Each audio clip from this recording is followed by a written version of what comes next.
साथियों 50 प्रश्नों तक मैंने डिस्कस कर लिया था और आज हम जो है अगले हमारे प्रश्नों पर डिस्कस करने जा रहे हैं। राजस्थान पशु परिचर की जो विद्यार्थी तैयारी करें जरूर जुड़ें इस वीडियो के साथ और इस चैनल को सब्सक्राइब करें दोस्तों। यदि ये वीडियो फेसबुक पेज पर देख रहे हैं तो फेसबुक पेज को तुरंत फॉलो करें, हमारे टेलीग्राम से जुड़ें।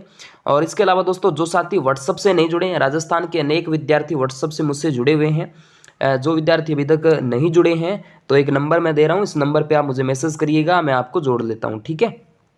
63 771 63 771 75 006, ठीक है। इस नंबर पे आप अपना नाम और सिटी जो है मुझे सेंड कर देना, मैं आपको यहाँ पे आपका नंबर जो है वो सेव कर लूँगा, ठीक है। चलिए विद्यार्थियों, पहला जो प्रश्न आपके बीच में यानी 50 प्रश्नों तक मैं डिस्कस कर चुका था। प्रश्न नंबर 51 आपके सामने आ जाता है। 51 नंबर प्रश्न की जब भी मैं चर्चा करता हूं दोस्तों तो आपके सामने कुछ इस तरीके से आ जाता है। ये वाला प्रश्न देखिएगा, नाथद्वारा में श्रीनाथ जी की मूर्ति को किसने प्रतिष्ठापित करवाया था। इंपॉर्टेंट प्रश्न है दोस्तों। महाराजा राज सिंह का नाम यहाँ से लिया जाता है। महाराणा जो राज सिंह है ना, महाराणा लगेगा, सॉरी मैंने राज सिंह बोल दिया, राज सिंह है, महाराणा राज सिंह, ठीक है। नाथद्वारा की बात कर ली जाती है।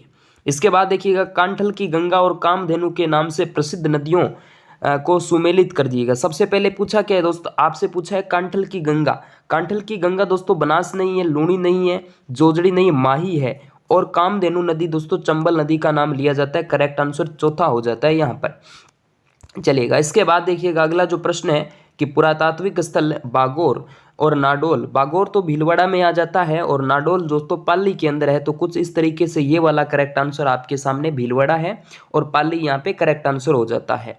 चलिए अगला प्रश्न आपके बीच में, रॉक फॉस्फेट की खान कहाँ स्थित है। रॉक फॉस्फेट की खान जो है दोस्तों आपसे पूछी है तो ये दोस्तों झामर कोटड़ा के अंदर, यहाँ पे देखिएगा झामर कोटड़ा का नाम लिया जाता है। चलिए अगला प्रश्न देखिएगा, सीताबाड़ी में किस जनजाति से संबंधित मेला भरता है। सीताबाड़ी के अंदर सहरिया जनजाति से संबंधित मेला भरता है। सहरिया जनजाति करेक्ट आंसर नंबर 3 हो जाता है।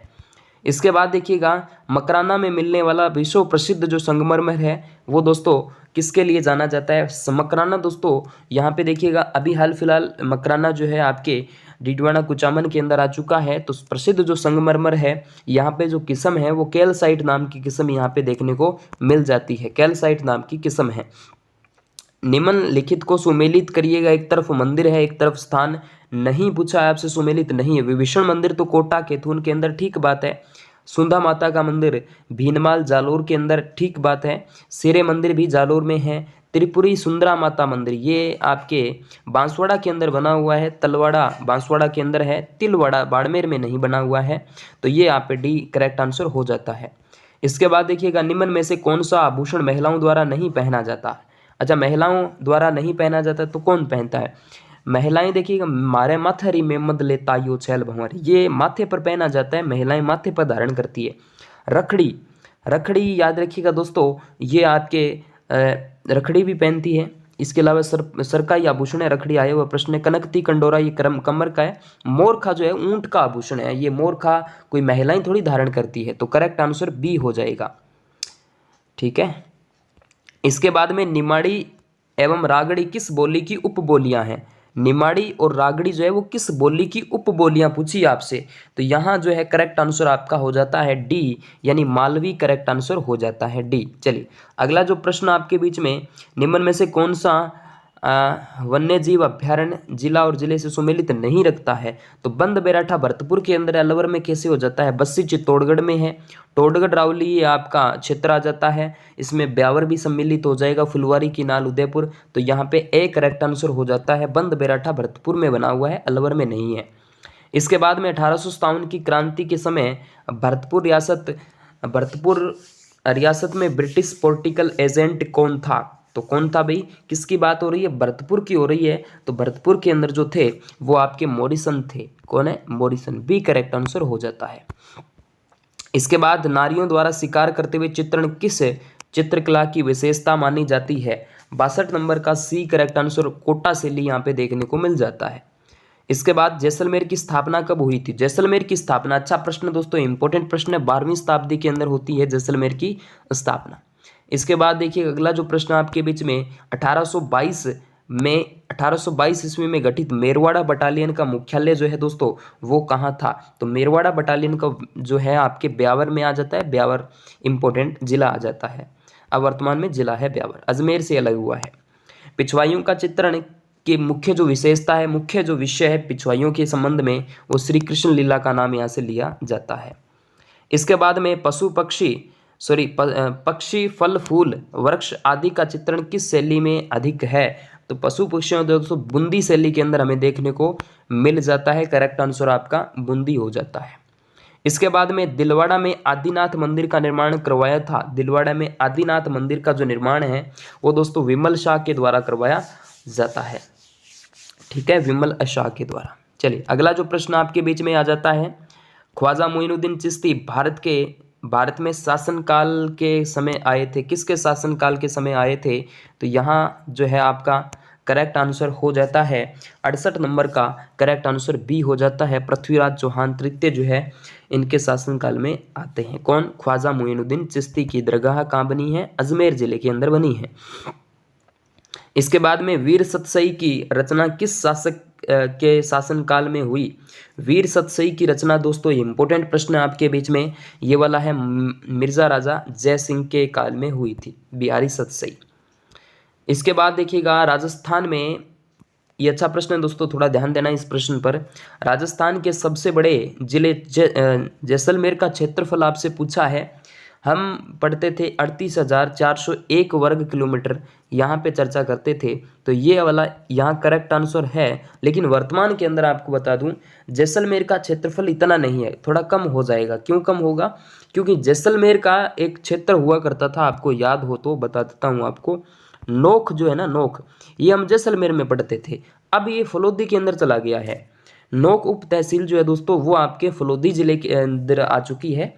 तो फलोदी में गए तो फलोदी का क्षेत्रफल बड़ा ही बड़ा है। यहाँ जैसलमेर का क्षेत्रफल घट गया है, तो घटकर कितना होता है ये अभी कन्फर्म नहीं है। ये दोस्तों जो है डिपार्टमेंट का काम है, ये विभाग का काम है, क्योंकि सारी बाउंड्री वगैरह है, किलोमीटर में कितना क्या होगा वो डाटा जो है वो आएंगे तब बताया जाएगा। लेकिन पहले इतना जरूर है कि क्षेत्रफल में सबसे बड़ा जिला आपका जैसलमेर जरूर है, लेकिन ध्यान देना क्षेत्रफल ये नहीं है, इस बात पर आप गौर कर लेना। ठीक है, चलिएगा। चंपाकली नामक आभूषण, इंपॉर्टेंट प्रश्न आया हुआ प्रश्न है दोस्तों ये वाला भी। तो ये दोस्तों आपके चंपाकली आभूषण स्त्रियों द्वारा शरीर के किस अंग पर पहना जाता है? कान में नहीं होता है, बाहां पर नहीं, गले में करेक्ट आंसर हो जाता है। ठीक है, गले के अंदर। कनकती कंडोरू, तागड़ी सटका, वसन, ये सारे कमर के आभूषण हैं। इसके बाद में सज्जनगढ़ बायोलॉजिकल पार्क राजस्थान के कौन से जिले में स्थित है? तो सज्जनगढ़ तो उदयपुर के अंदर आ जाता है, करेक्ट आंसर उदयपुर हो जाता है। इसके बाद में मादलिया पहना जाता है, मादलिया, मुक्तमाला, ये सारे गले के ही आभूषण हैं, तो यहाँ पे महिलाओं द्वारा गले पर पहने जाते हैं। 73 का बी यहाँ पर दूसरा कह सकते हैं। इसके बाद में किसकी बहादुरी के कृत्य बिट्ठू मेहा के रेवाले उल्लेखित है? बिट्ठू मेहा के रेवाले, गोगा जी के साथ इनका संबंध रहता भी। चलिए अगला जो प्रश्न आपके बीच में, संगीत पर लिखे गए निम्नलिखित में से कौन सा ग्रंथ राणा कुंभा द्वारा रचित है? संगीत राज, संगीत मीमांसा, सूर प्रबंध और रसिक प्रिया। तो इसके अंदर जो है दोस्तों किसकी बात करी? राणा कुंभा की बात करें हम तो राणा कुंभा के द्वारा जो है वो संगीत राज लिखा गया, संगीत मीमांसा, सूर प्रबंध, रसिक प्रिया, ये सारे की सारे जो है वो ग्रंथ आपके कुंभा के द्वारा ही लिखे गए थे। तो 75 नंबर का जो है आप ABCD कर सकते हैं, तो यह वाला आप कर सकते हैं। ठीक है, ABCD। चलिए इसके बाद जो अगला हमारा प्रश्न आ जाता है कुछ इस तरीके से, खेजड़ी वृक्ष जो है या जो समी वृक्ष की पूजा का प्रावधान किस पर्व से जुड़ा हुआ है? तो किस पर्व से जुड़ा हुआ है? गणगौर, दीपावली, दशहरा, पर्युषण पर्व। तो खेजड़ी जो है दोस्तों आपके जो है दशहरा पर्व पर पूजा की जाती है। इसके बाद में हम बात करते हैं राजस्थान के राजनीतिक एकीकरण की प्रक्रिया में कुल कितना समय लगा था? 7 वर्ष 8 माह 15 दिन। 8 वर्ष 7 माह 15 दिन। 77 नंबर का करेक्ट आंसर बता दीजिएगा। 8 वर्ष 7 माह 14 दिन 15 दिन लगे थे, तो ये आपका करेक्ट आंसर हो जाता है। इसके बाद रम्मत नाटक किस क्षेत्र से संबंधित है, तो रम्मत बीकानेर के साथ संबंध रखता है, बीकानेर के साथ। इसके बाद में प्रसिद्ध घोटिया अम्बा का मेला राजस्थान के किस जिले में लगता है, तो बांसवाड़ा के अंदर लगता है, याद रखिएगा बांसवाड़ा के अंदर लगता है। चलिए अगला प्रश्न, राजौरगढ़ का शानदार कलात्मक वैभव जो है दोस्तों किस युग से संबंधित है? राजौरगढ़ का शानदार कलात्मक वैभव किस युग से संबंध रखता है? तो ये दोस्तों आपके चौहान नहीं गुर्जर प्रतिहार के साथ संबंध रखता है। चलिए अगला प्रश्न देखिएगा, घुरालियो क्या है? घुरालियो जो है दोस्तों क्या है? घुरालियो एक नृत्य शैली का नाम यहाँ से आ जाता है, एक नृत्य शैली आ जाती है। इसके बाद अजमेर का चौहान राजा किसने अजमेर में संस्कृत महाविद्यालय स्थापित किया था? तो यहाँ जो है दोस्तों करेक्ट आंसर आपका अरुणराज आ जाता है। चलिएगा इसके बाद में हम बात करते हैं, कुंभा का गुजरात के साथ संघर्ष का प्रारंभिक कारण क्या था? कुंभा का गुजरात के साथ जो संघर्ष हुआ था वो दोस्तों हुआ था, किसके कारण हुआ था? तो ये दोस्तों नागौर का विवाद था, ठीक है, नागौर विवाद के कारण हुआ था। निम्न में से कौन सा लोकगीत राजस्थान के पर्वतीय क्षेत्र में नहीं है? पटेला लालर बिछियो। कुरंजा तो दोस्तों रेगिस्तान क्षेत्र या मरुस्थल क्षेत्र का लोकगीत कह सकते हैं, पर्वतीय क्षेत्र का लोकगीत नहीं है। चलेगा इसके बाद हम बात करते हैं, कालीबंगा पुरास्थल किस दिशा से जुता हुआ खेत मिला है? तो ये ध्यान देना दोस्तों, अच्छा प्रश्न है ये वाला भी, डीपली प्रश्न इस प्रश्न को कह सकते हैं। तो दक्षिण जो है पूर्व का नाम यहाँ से लिया जाता है। चलिएगा अगला प्रश्न, राजस्थान पर्यटन विकास निगम लिमिटेड की स्थापना कब होती है? तो राजस्थान पर्यटन विकास लिमिटेड की स्थापना जो है 1 अप्रैल 1979 को होती है। इसके बाद किस भाषा से राजस्थानी का उद्भव हुआ है? तो शौरसेनी अपभ्रंश बिल्कुल करेक्ट आंसर हो जाता है, शौरसेनी अपभ्रंश।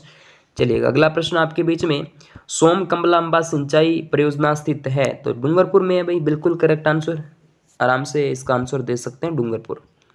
आवा के ठाकुर खुशहाल सिंह को किस ठिकाने द्वारा शरण दी गई थी? तो 79 नंबर का करेक्ट आंसर आपके सामने डी कोठारिया, इंपॉर्टेंट है कोठारिया। इसके बाद राजस्थान के गुहिल वंश की शाखाएं कितनी हैं? गुहिल वंश में जो शाखाएं आती है, वैसे तो 24 शाखाएं यहाँ पे चर्चा कर ली जाती है, 90 का बी करेक्ट आंसर। इसके बाद अगला प्रश्न, मीरा द्वारा पूजित गिरधर गोपाल की एक प्रतिमा किस मंदिर में स्थापित है? तो यहाँ पे जो आपका आ जाता है मदन मोहन जी मंदिर करौली की बात कर ली जाएगी। चलिएगा इसके बाद में अगला प्रश्न आपके बाद, दुर्ग जो महाराणा कुंभा द्वारा निर्मित नहीं है, भैंसरोडगढ़ दुर्ग नहीं है मेरे दोस्त, व्यापारियों के द्वारा इसका निर्माण चित्तौड़गढ़ में करवाया गया था। मचान, भोमट, बसंती, इन किलों का निर्माण महाराणा कुंभा के द्वारा करवाया जाता है।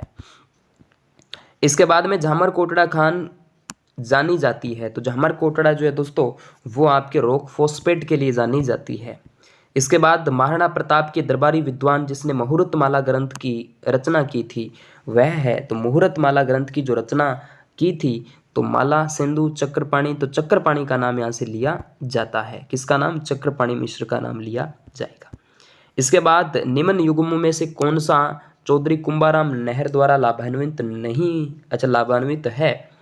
तो भीलवाड़ा टोंक नहीं है, बीकानेर ये दोस्तों करेक्ट आंसर, चूरू और जो आपके हनुमानगढ़, चूरू और झुंझुनू का नाम लिया जाता है, 3 जिलों का, ठीक है। इसके बाद में सैयद मीरान साहब की दरगाह किस किले में स्थित है? तो सैयद मीरान साहब की दरगाह जो है वो किस किले में स्थित है? तो तारागढ़ दुर्ग अजमेर में स्थित है। चलेगा इसके बाद केंद्रीय शुष्क बागवानी संस्थान स्थित है। केंद्रीय शुष्क बागवानी संस्थान जो है दोस्तों वो आपके कहाँ पर है दोस्तों? ये बीकानेर, जोधपुर, श्री गंगानगर, सवाई माधोपुर, 97 नंबर का डी बीकानेर करेक्ट आंसर हो जाता है। नीचे दिए गए कुछ क्षत्रियां और उनके स्थलों के नाम बताइए, इनमें से कौन सा सुमेलित नहीं है? सुमेलित नहीं पूछा है दोस्त। कुंवर पृथ्वीराज राठौड़ की छतरी कहाँ पर स्थित है? कुंभलगढ़ में, बिल्कुल करेक्ट आंसर है। ब्राह्मण देवता की छतरी 80 खंभों की छतरी दोस्त अलवर में है, कई बार बता चुका हूँ, अलवर में है। बूंदी में 84 खंभों की छतरी है। मामा भाणजा की छतरी जोधपुर में बनी हुई है। इसके बाद में अजमेर लघु चित्र शैली को समृद्ध करने वाले चित्रकारों में एक स्त्री चित्रकार का प्रमुख स्थान है, वह कौन है? तो यहाँ देखिएगा साहिबा का नाम लिया जाएगा। इसके बाद अगला प्रश्न, अंतिम प्रश्न 100वां, निम्न में से कौन से कारक राजस्थान में मरुस्थलीकरण के लिए उत्तरदायी है? तो मरुस्थलीकरण के लिए जो उत्तरदायी है वो आपके वनों की कटाई तो है, बिल्कुल है, अति पशुचारण अगर करेंगे तो भी है, और बूंद बूंद सिंचाई भी है, मृदा अपरदन नहीं है। बिल्कुल करेक्ट आंसर, मृदा अपरदन यहाँ पे हो जाता है। तो उत्तरदायी है पूछा है आपसे, तो है पूछा है तो डी नहीं है। तो ए बी सी अगर आपको दिखाई दे रहा है तो ए बी सी ये वाला, ठीक है। तो ये दोस्तों आज की इस वीडियो के अंदर हमने 100 प्रश्नों पर चर्चा कर ली, सॉरी 50 प्रश्नों पर। ओके दोस्तों, थैंक यू।